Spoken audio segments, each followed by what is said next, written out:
दोस्तों, आज हम एक अजीब चीज़ के बारे में बात करने जा रहे हैं जो कि आप हमेशा रात को आसमान में देखते हो। और ये अजीब चीज़ वाइट कलर की होती है और गोल गोल होती है। उसको हम चांद कहते हैं। पता नहीं कैसी अजीब चीज़ है, मुझे आज डिस्कवर हुआ और आज इसके बारे में कुछ नई चीज़ें भी जानते हैं। तो चलिए वीडियो को शुरू करते हैं। अब ये कुछ बड़ी चीज़ आपको नहीं लगेगी, लेकिन मैं बड़ा आपको बताता हूँ कि किस तरह है। सबसे पहली बात, हमारा फैक्ट यही है कि हमारा जो मून है वो हमसे दूर जाता जा रहा है हर साल। अब मून दूर जाएगा तो क्या होगा और कितना दूर जा रहा है वो पहले मैं आपको बता देता हूँ।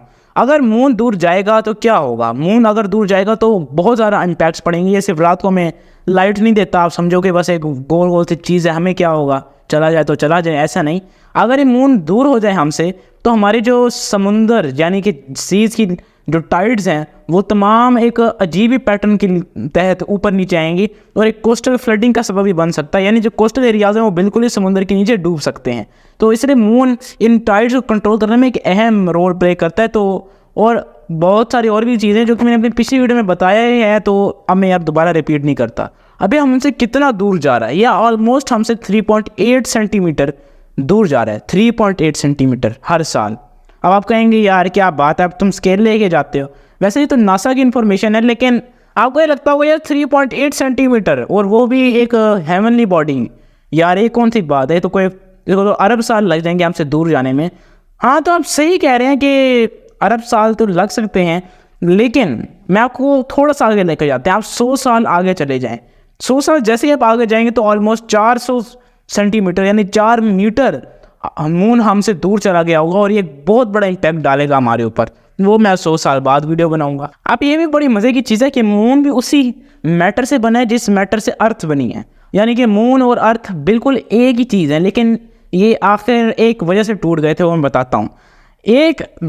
एक ख़ास किस्म की एक्सप्लेनेशन पाई जाती है जो कि वाइडली एक्सेप्टेड है, लेकिन हमें तो पता नहीं। चलो मैं आपको बताता हूँ। लेकिन सबसे पहले मैं आपको बता देता हूँ कि क्या हुआ। तकरीबन 4.5 बिलियन ईयर्स पहले की बात है, जब अभी अर्थ बन ही रही थी और ये इतनी स्टेबल नहीं थी कि एक बहुत बड़ा रॉक, जिसको आप एस्टेरॉयड भी कह सकते हैं, लेकिन एस्टेरॉयड ख़ास किस्म की टर्म यूज़ की जाती है ख़ास रॉक्स की। ये रॉक बहुत बड़ा रॉक था और ये जब अर्थ से टकराया तो इसने अर्थ का एक टुकड़ा तोड़ के साइड पे फेंक दिया और वो मून बन गया। लेकिन मज़े की बात यह है कि इतने एक्यूरेटली ये टुकड़ा टूटा कि आप अगर मून को दूर से देखेंगे तो आपको सर्कल लगेगा, लेकिन एक्चुअली सर्कल नहीं है। लेमन शेप्ड इसकी मतलब है कि इसका शेप जो है वो लेमन की तरह है, लेकिन फिर भी यार एक सफ़ियर तो है, यही बड़ी बात है। अब ये तो आपको पता चल ही गया है कि मून हमारे लहरों के लिए बहुत इंपॉर्टेंट है और ये बड़ी ड्रामेटिक सी चीज़ लगती है कि मून ऊपर आया हमारे, वो यार ऐसी ज़बरदस्त टाइड्स ऊपर गई और आप वीडियो बना के यूट्यूब पे अपलोड किया, लेकिन आप नहीं बचोगे क्योंकि टाइड्स आपके ऊपर आने वाली हैं। मैं मजाक कर रहा था, लेकिन ये एक और चीज़ में भी बड़ा इंपॉर्टेंट है। ये हमारे अर्थ के ऑर्बिट में भी, कि हमारा जो अर्थ का ऑर्बिट है वो हमारे मून की वजह से ही एक मतलब इतना ड्रामेटिक इफेक्ट तो नहीं है उसका, लेकिन ये कुछ ना कुछ इफेक्ट ज़रूर है। अगर मून नहीं होगा तो कुछ घंटों से हमारा दिन लंबा हो सकता है। अब आपको अच्छा लगे या बुरा लगे, यार लंबा हो सकता है आपको जो दिन लंबा हो वो टाइम आपको स्कूल में जाना पड़े, तो इस पर खुश होने की बात नहीं है। लेकिन एक और बड़ी इंपॉर्टेंट चीज़ कि हमारी जो अर्थ की लेयर्स हैं, आपको पता है कि सबसे ऊपर वाली लेयर होती है क्रस्ट, जिसको हम सॉलिड लेयर कहते हैं। तो मैं सॉलिड लेयर ही कहूँगा, क्रस्ट नहीं कहूँगा। जो हम बात करेंगे कि जो सॉलिड लेयर है हमारे अर्थ की, वो भी मून की वजह से ही मूव करती है, क्योंकि मून जिस तरह टाइड्स को मूव करने में इंपॉर्टेंट रोल प्ले करता है, उस तरीके से हमारे जो सॉलिड लेयर जहाँ पर रॉक्स हैं वहाँ पर भी एक इम्पॉर्टेंट चीज़ वो करता है। और कुछ सेंटीमीटर से जो रॉक्स हैं और जो ये सॉलिड सरफेस है वो मूव करती है हमारी अर्थ की। अब इसका कोई ना फ़ायदा लगता है ना नुकसान लगता है, तो ये बस मैं आपको बता रहा था कि ये इस तरह भी कोई फ़ायदा, इस तरह भी इसका एक इफेक्ट होता है। अब जैसे अर्थ पे ज़लज़ले आते हैं भाई, अर्थक्वेक्स आते हैं, तो मून पे नहीं आते होंगे, लेकिन अर्थ पे जो क्वेक्स आते हैं उनको हम अर्थक्वेक्स कहते हैं। मून पे जो क्वेक्स आते हैं उनको मून क्वेक्स कहते हैं।